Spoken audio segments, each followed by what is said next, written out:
everyone, it's Pam at Inky Fingers Journals, and I was recently just playing around with some scraps while my husband was watching the news and I was trying not to listen to it. And I just started ripping things, and I made these little scrappy grungy paper flowers. Just very, very simple to make. I put one of them on a tag sleeve that I saw on Inked Paper Art recently. I thought that was super cute. But yeah, they're super easy to make. So the supplies you need are scraps, any kind of scraps. Right now I'm going through a neutral phase, so I have mostly greens and browns and tans and neutrals. You're going to need some inks. I've got my archival inks, potting soil, ground espresso, and coffee by Ranger, and 2 distress inks from Tim Holtz, forest moss, and my new favorite, bundled sage. I've got some fabric scraps here too. Sometimes they're kind of fun to throw in there. Obviously I've got my little ink daubers, and you can make the center of the flower either using a brad, or you can use pearls or flat back bling. And I've also got my Tim Holtz tiny attacher. I have scissors nearby. You don't really need scissors. I think the thing that makes these so grungy is that they're hand torn, and you can kind of shape the petals. They're all kind of irregularly shaped, and I think that's what makes them really cute. All right, well, let's dig in. So I'm just gonna start taking some scraps and just ripping. And I try to kind of create a curve on them. It's not essential that you do that, but it kind of makes the flower prettier. So I'm just going to be making a whole bunch of these. They don't have to be, curvy all the way around. Sometimes they can be a little flat on one end. They don't have to be equal or perfect. I think that's why this project was so fun for me, because just ripping paper and trying not to worry about how it looks or how it's going to look. Or I think sometimes with junk journaling, it's the imperfections that make stuff end up looking really cool. So I hope you're all having a good day today. It's freezing cold here in Minneapolis. We've been in the middle of a cold snap here. And by cold snap, I mean like below zero, don't leave your house cold snap for probably a week. And super depressing. You look outside and it's just this frozen wasteland, but we live here, so we choose to live here, as my husband says. But what's crazy is we're actually supposed to go up into the 40s next week, so it's like going from the Arctic to semi-Arctic, I guess. I didn't grow up here. I grew up in Maryland. And if we had 0 degrees on a school day, we did not go to school. Here, they will let kids go to school until it's, I think, 30 below is the cutoff, or the buses don't start. One or the other. I've seen both cases.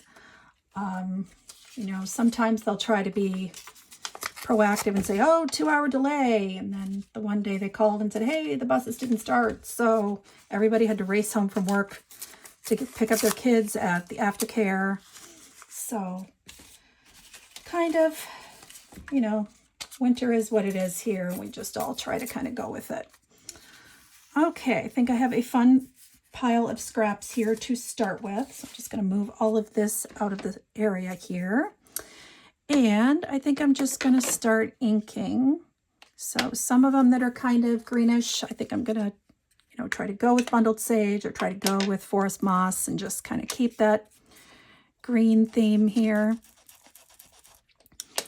I was laughing the other day because I was watching a video, I think it was Inked Paper Art, where she talked about how sometimes you get these brand new ink pads from Tim Holtz or Distress Ink, and sometimes brand new right out of the packaging, they are super juicy. And sometimes you take them out of the packaging and it's like there's no ink at all. I haven't bought the glycerin stuff yet that they tell you to use. I just push really hard and kind of see what comes off. And sometimes it's a lot, and sometimes it's not a lot. Anyway, now, so I'm just kind of taking the edges of these and just giving them a little edge. And you don't have to use the same color all the way around. You can kind of go a couple of different colors. I think I saw on Black Swan Journals, she did a great vintage tag, and the first time I'd seen somebody use more than one color when they were inking the edge, and it just kind of blew my mind. So I've started trying to do that more often. I love this potting soil color. You know, I was kind of obsessed like we all get with, you know, vintage photo and all of that, but sometimes it's fun to have different shades of brown. When I started out doing junk journals, I was doing really super colorful journals, but kind of started gravitating towards the neutrals and nature themed journals. If you go to my Etsy shop, Inked Paper Journals, sorry, not Inked Paper Journals, Inky Fingers Journals, you will see that my journal that I have for sale named Fern is kind of the classic green and brown neutral journal, and it's one of my favorites. I just kind of cry at the thought of giving it away, but I know that it'll make somebody really happy. And, you know, in these troubled times, we all kind of need to, you know, have something that makes us happy and can kind of take us away. And I think that's what junk journaling does for me, is it just kind of gives me a moment or two away from the real world. And as my husband always says, just glue stuff to other stuff and you'll feel much better. And he's right. Never failed. Never failed. Until I get, you know, glue all over my favorite jeans like I did one time. And then I'm, you know, as all of us have discovered, you know, the glue on our wonderful glue that we love, our Fabri-Tac, does not really want to come out of clothes. So I had to go replace those. So now they're just kind of my, you know, painting the house / using glue pants. But it can sometimes be a very expensive craft, as I discover every time I walk into a Hobby Lobby and see more stuff that I want, and then come home to the crap load of stuff I already have and I'm struggling to figure out how to use. It's just that, you know, very hard to know when to stop. All right. I think we got all of our inking done, just as much as we want to for now. I'm just going to move all of this out of here. And what do you know? I forgot my Fabri-Tac. So I'm going to use, what can I use here? Craft Bond, why not?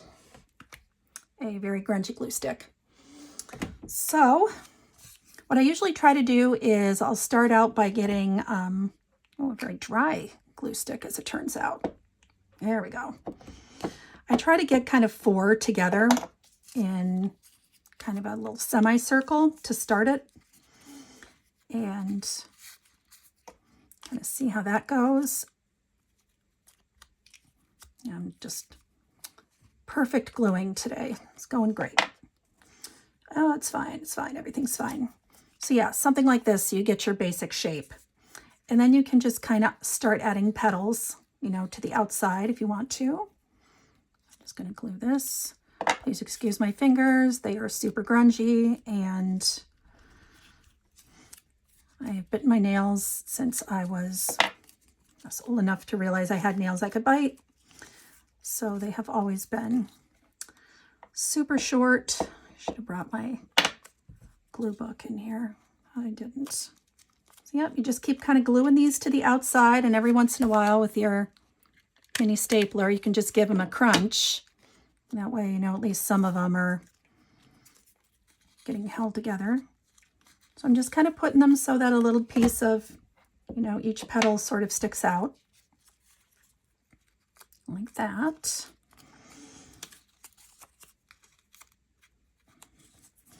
And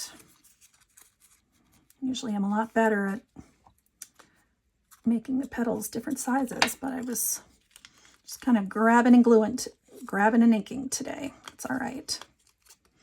I think the thing I do like about the glue stick is if you don't like where they end up, you can kind of move them around. All right. And I like to kind of add petals to the outside, and you can make them as big or as small as you want to. I think that's getting to be a pretty good size. I think I'm going to put just one more kind of over here if I have a, make that one a little smaller. Ink that up again real quick. I named my page Inky Fingers Journals because of that.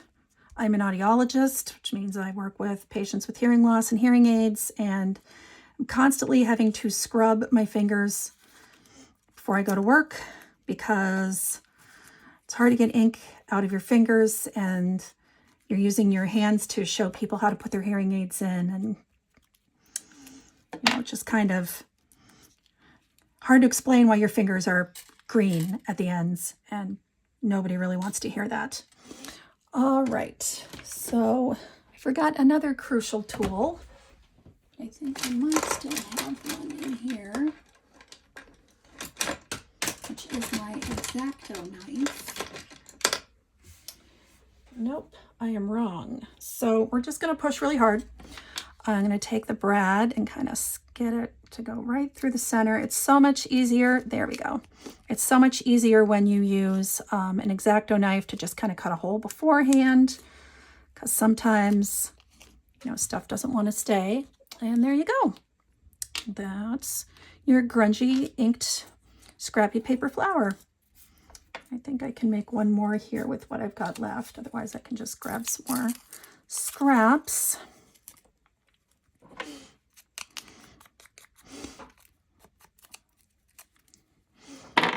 Anyway,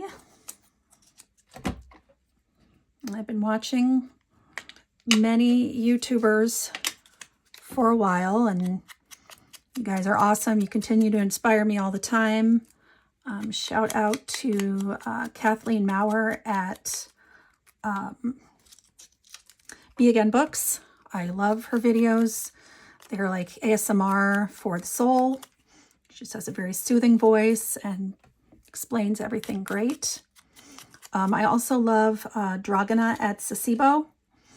Her accent is just wonderful, and she, I think, has been my inspiration for kind of the nature theme that I've started to really love in my journals. She does some leaf printing with her jelly pad, and she did some great stuff with her Sizzix and some dried plants and just beautiful stuff. So I love her channel. Pam at the Paper Outpost was probably my first foray into junk journaling. I don't even know how I ended up seeing that. I was just kind of flipping through YouTube and came across her channel, and she was holding up her dog, Sunny, and I was like, all right, what's she doing? And she just kind of grabs stuff and glues. I think it's just, she's a lot of fun to watch. She cracks me up. And who else?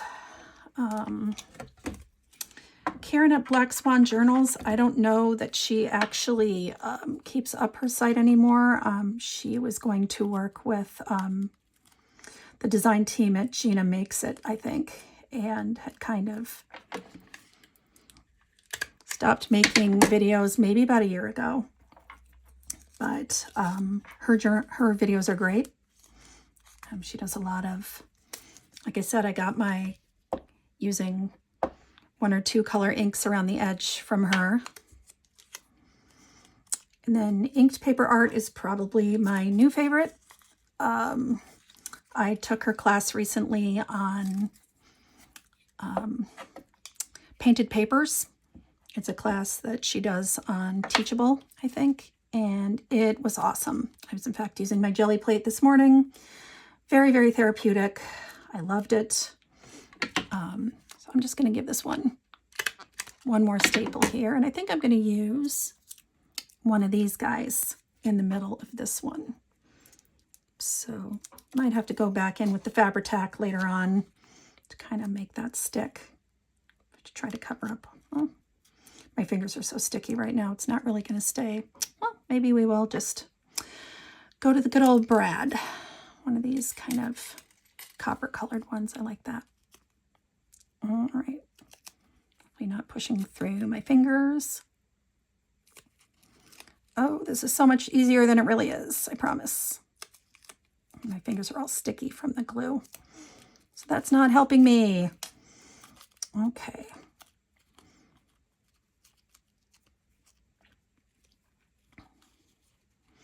All right, we'll give this one more try here. Otherwise, I will go grab my X-Acto knife. There we go.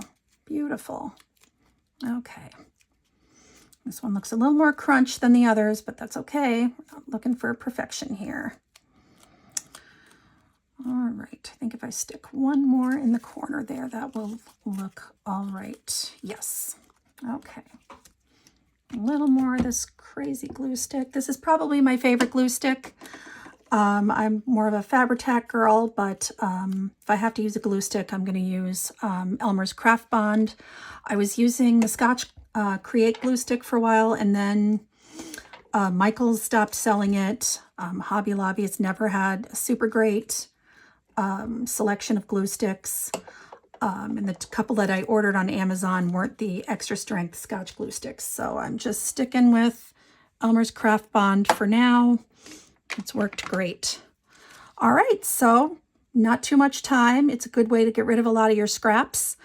You know, you can use some fabric if you want to. Let's see if I can just throw a little bit of fun fabric in here. Yeah, you could just add that kind of to the edge there if you wanted, or you could put it under the brad. That would have been a really pretty thing too. You probably want your X-Acto knife for that. So I hope you enjoyed this video. I love making these. It's a very mindless activity. You can kind of just get in the zone, which is, you know, with the craziness in the world right now, something I'm trying to do a lot of. But great talking to you. And if you want to look at my journals, you can check out my Etsy shop. It's called Inky Fingers Journals, all one word.